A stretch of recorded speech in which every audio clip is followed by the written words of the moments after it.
Thank you. Yes, Madam Secretary. Different subject. Over a number of years, I've worked on registering voters. The places where we've registered voters have always been in front of commercial establishments.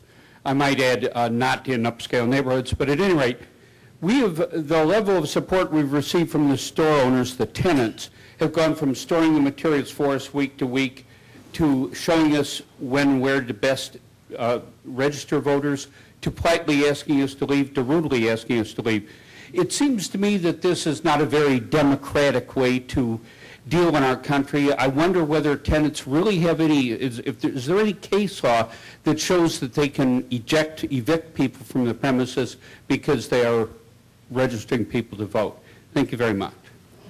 Thank you. Well, private property is private property. They're not the real property owners, they're tenants. Oh, okay, they're tenants. Well, they do have some right of possession, though. It's a question of what, if it's election day and there's electioneering that's going on outside of the flags. No, I'm talking about setting around Walmart. I understand. I understand. It seems kind of un-American to me, but as long as the voter registration drive is truly a nonpartisan drive.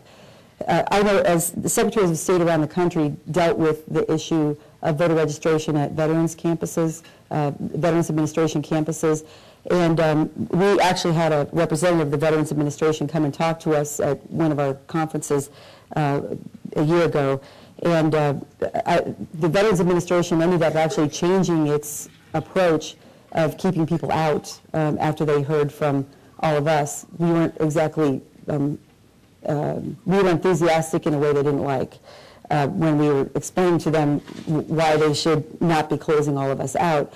But in my situation, it was interesting because I sit, for this upcoming year for the National Association of Secretaries of State, I co-chair the Elections Committee. And you guys are going to think this is funny. I co-chair, Ohio and Florida are the co-chairs of the Elections Committee. But what I was surprised to learn as I've served on that committee is that in some states, secretaries of state don't even perform voter registration in terms of they make it available, but they don't actually reach out and help provide it to people. When I came into office, we set up a Voting Rights Institute, and that was to take the burden off of the elections administration people in my office so that they could focus their work and their services on providing the support needed to the 88 county boards of elections. So this group of people in my office actually goes out, does voter registration drives, works with veterans organizations, and also works with the VA to make sure that they have everything that they need. We also work with the Job and Family Service Agencies, Rehabilitation Services Commission, other designated agencies under the National Voter Registration Act who are required by federal law to provide voter registration services.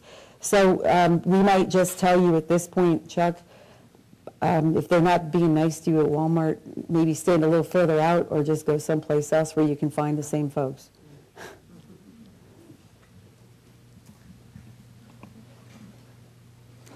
This Wednesday, I was in Columbus at the celebration for Women's Equality Day on August 26th, and there was a researcher there from Ohio State University.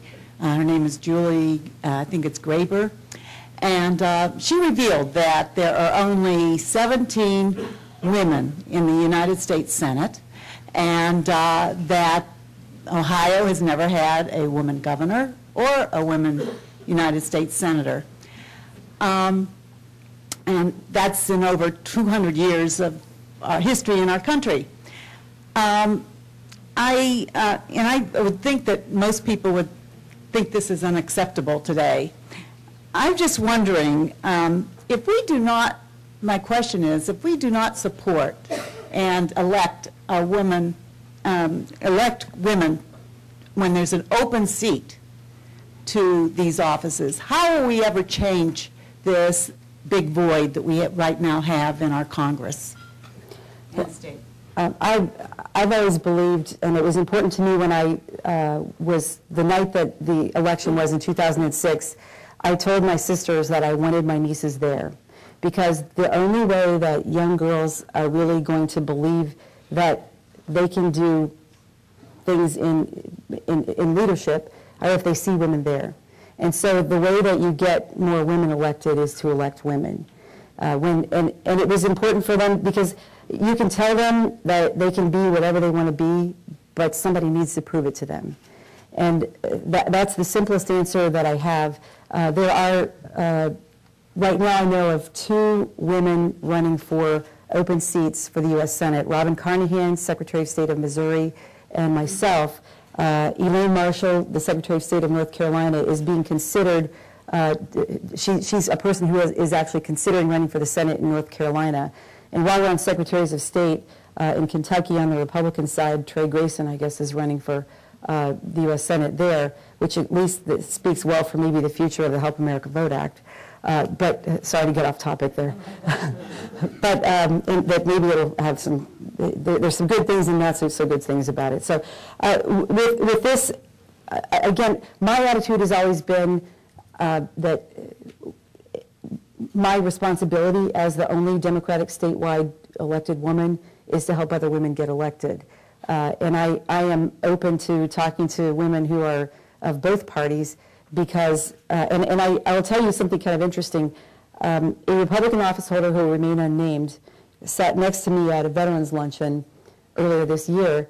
And you wonder what these people talk about when they're sitting up at the dais, you know, in front of all of those people eating. She looks at me and she says, "Don't drop out." And I said, I'm not going to. And she said, "I mean it, don't drop out." And I said, "I swear, I'm not. Even if I said, even if I go down in flames, which I won't, I'm not dropping out." And then she looked at me and she said, "If for 1 minute you think you're going to drop out, you call me and I will talk you out of it." The first 2 years I was in office as Secretary of State, my focus was so heavily on making sure that the election ran well because I owed that to the people of Ohio. As soon as that was done, I then started I ended up moving downtown, and very close to the State House, so I ended up, I invited women legislators to my house for a reception, and then I invited Democratic Women County chairs to my house, and I said, this isn't a club, this isn't any reason other than we need to get more women elected. We need to find them, we need to recruit them, we need to mentor them, and we need to get them elected.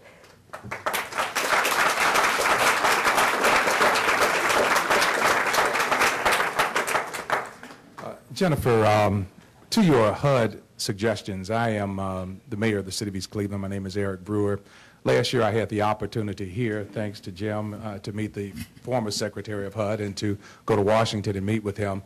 And one of the things that I shared with him that I'd like you to address are the timeliness and flexibility issues in dealing with HUD regulations. We are receiving in East Cleveland $2.2 million in neighborhood stabilization program funds, and we're going to use that money to demolish about 150 homes. In order to do so, I have to go through at least 6 federal regulations and then a number of local regulations to knock down a property, which could take anywhere from 3 to 6 months to complete. One of the challenges that we're facing is that there are these deadlines that are required by HUD in order to spend its money, home funds and CDBG funds. How do you think you'll be able to work with the administration, since this would be an administrative effort in order to address some of the timeliness issues and flexibility issues and even to implement some of the things that you'd like to implement? How do you think you'll be able to work with the administration to accomplish those goals? I would relish working on a project like that. I've actually worked in all 3 branches of government. I've worked in the Ohio Senate, and I've done the constituent work that's necessary. And I've worked in the executive branch, been elected to the executive branch, and I've also been elected to the judicial branch.